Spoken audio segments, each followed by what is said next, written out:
Hello दोस्तों, मैं संजीत आपके सामने आया हूं अपने एक नए ब्लॉग के साथ। और ये बांग्लादेश के ऊपर मेरा दूसरा ब्लॉग है।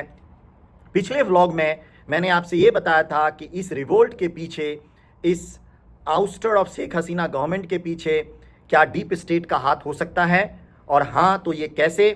और ये दूसरे ब्लॉग में मैं आपसे ये शेयर करूंगा कि what is the way forward between India and Bangladesh relationship and what the Hindus need to do. India को सबसे पहले बांग्लादेश के एक नए पॉलिटिकल स्टेक होल्डर के साथ इंगेजमेंट बढ़ानी होगी, and this is very very crucial for both political stability and economic relationship of Bangladesh. As I said, that Bangladesh is a very very small country which has been surrounded by mostly by Indian states. So and उनके economic and political future के लिए India के साथ relationship, deep relationship is a very very important, and India need to protect, because India was the main reason behind to creating a Bangladesh.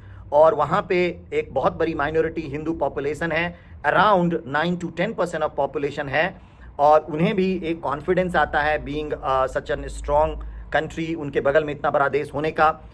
मुझे ऐसा लगता है कि both countries need to reciprocate with each other and make a stable relationship whoever comes to power. India और बांग्लादेश का 4000 almost 4096 kilometre का एक porous border है, जो हसीना के समय में रिलेटिवली काम था, और इस बॉर्डर को अनस्टेबल करना किसी के भी हित में नहीं है, because it comes with a lot of cost. और इसके कारण जो इंडिया के नॉर्थ ईस्टर्न स्टेट्स हैं, इसमें पॉपुलेशन अनकंट्रोल्ड पोरस होने से that could create a lot of unstability on Indian north eastern states.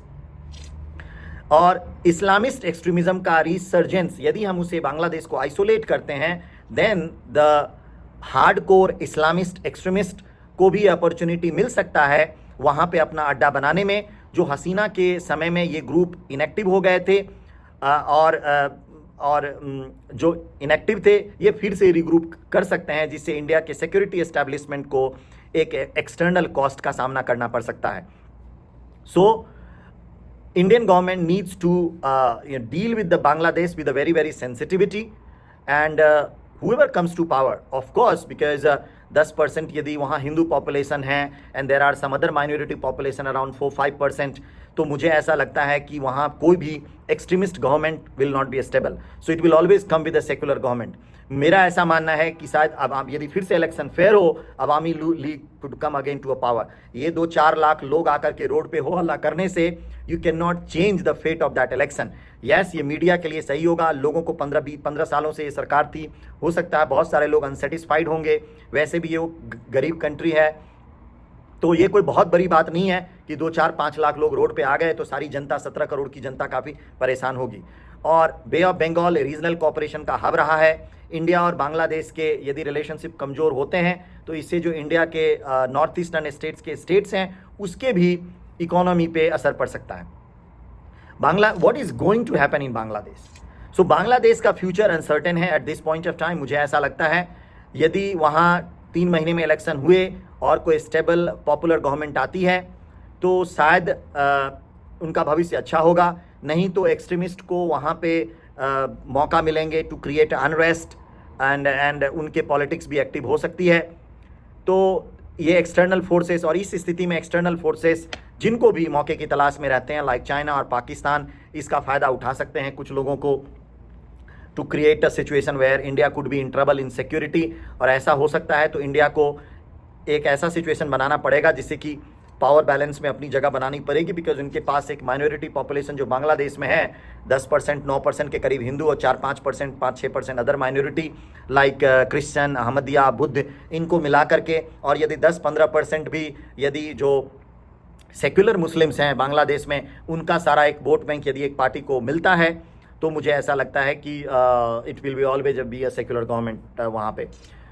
और मैं जो लास्ट दो दिनों से एक हिंदू इंसर्जेंस वहाँ देख रहा हूँ, हिंदुओं को शायद जग रहे हैं, वो आप प्रोटेस्ट कर रहे हैं, उन्हें ऐसा लग रहा है उनके साथ अन्याय हुआ है, क्योंकि जब ये आंदोलन हुआ था पाकिस्तान से अलग होने का, हिंदुओं ने भी वहाँ काफ़ी ज़्यादा कुर्बानियाँ दी थी, they sacrificed a lot, but now इस घटना से मुझे ऐसा लगता है उनमें भी एक रिसर्जेंस आ रहा है, that is good for them, good for India. और मुझे ऐसा लगता है कि इंडियन गवर्नमेंट को, इंडियन एम्बेसडर को, इंडियन बिजनेसमैन को, वहाँ उन लोगों के साथ the way the US is doing, उनको एक इन्वॉल्व करना पड़ेगा और उनको पावर पॉलिटिक्स में वहाँ लानी पड़ेगी.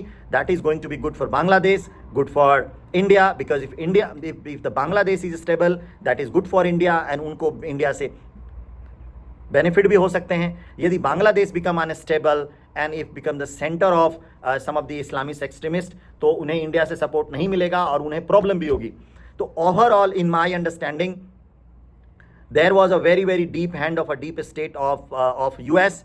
आप जब यूएस के का प्रेस कॉन्फ्रेंस भी देखोगे, जब ये तख्ता पलट के बाद हुआ तो वो मुस्कुरा रहे थे. हालांकि दूसरी जगह कहीं भी थोड़ी भी डेमोक्रेसी में प्रॉब्लम आती है तो दे से दैट नो सही नहीं हुआ, गलत नहीं हुआ.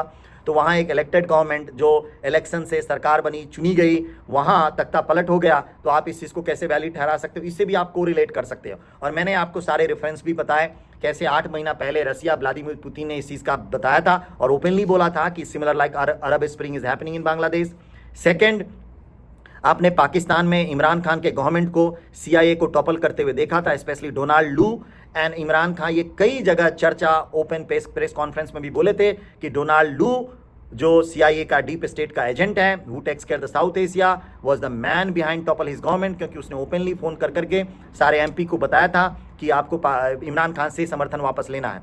एंड डोनाल्ड लू was CIA was directly telling to the General Bajwa that we do not want this man to be in power because he is collaborating with the Russia. Similar thing has happened in Bangladesh, and now if you guys are wise, you can correlate my story. And third, that the Hindu community in Bangladesh has resurgent. They are now awakening, and now every district Hindu is doing protest. So this is good for India. India needs to support them with making them power. जो secular मुस्लिम हैं बांग्लादेश के, उनको, हिंदुओं को, क्रिश्चियनों को, अहमदियास को collaborate कर करके जो भी गवर्नमेंट आए उनको सपोर्ट करके उनको पावर सेंटर में वहाँ रहना चाहिए. सो दोस्तों, ये क्या आपको भी ऐसा लगता है कि बांग्लादेश के नए लीडरशिप के साथ स्ट्रॉन्ग रिलेशनशिप बनानी चाहिए ताकि दोनों देश के सिक्योरिटी और इकोनॉमिक इंटरेस्ट सेफ रहें? क्या आपको भी ऐसा लगता है कि यूएस डीप स्टेट की एक चाल है? हो सकता है, लेकिन जो भी हो, इंडिया को सतर्क रहना होगा और अपने इंटरेस्ट को प्रोटेक्ट करने के लिए prime minister Modi and government of India को टू डू एवरीथिंग. तो दोस्तों, सोचिए, समझिए और हमें अपने विचार बताइए. मिलते हैं अगले वीडियो में. Till the time, take care yourself and speak to you soon.